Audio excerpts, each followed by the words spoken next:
বড়ই ভর্তা করে খাবো, সেটা আজ আপনাদের সাথে শেয়ার করব কিভাবে আমি বড়ই ভর্তা করি। বড়ই এখানে টক মিষ্টি আছে, আমি ছেঁচে নিলাম বড়ইগুলো। এখানে আমি কাঁচা মরিচগুলো ভেজে নিয়েছি, আপনারা কাঁচাও দিতে পারেন। আমি এখানে ভেজে নিয়েছি কারণ এই ভাজা মরিচের ফ্লেভারটা আমার কাছে খুবই ভালো লাগে। আসেন এখন আমি এর মধ্যে লবণ দিই। এখানে আমি বিট লবণ দেব, দিতে পারেন আপনারা।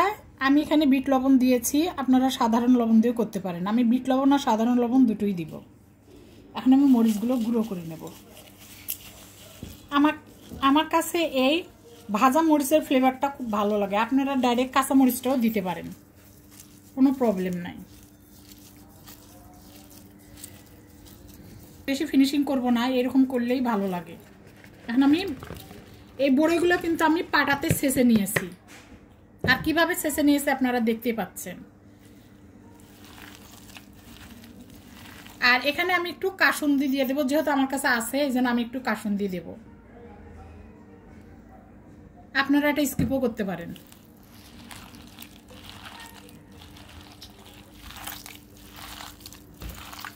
বড়িগুলো কিন্তু হাত দিয়ে ভালো করে চটকে নিতে হবে, না হলে কিন্তু মজা লাগবে না। ঠিক এভাবে মাখাতে হবে। আর এখন আমি এর মধ্যে স্বাদ মতো চিনি দিয়ে দেব।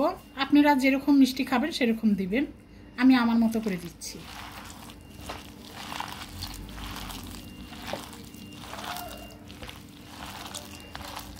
এ কিন্তু ভালো করে চটকাতে হবে, না হলে কিন্তু ভালো লাগবে না।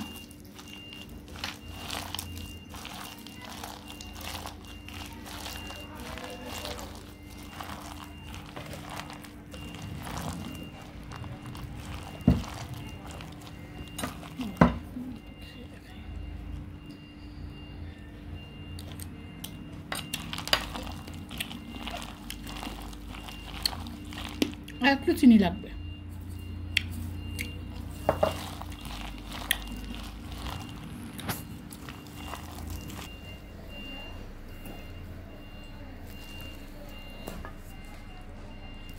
কিন্তু বড়ই ভর্তা রেডি। বড়ই ভর্তা আমার রেডি।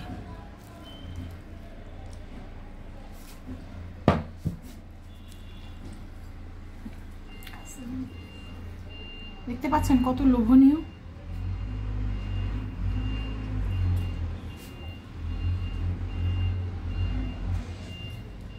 কারা কারা খেতে পছন্দ করেন?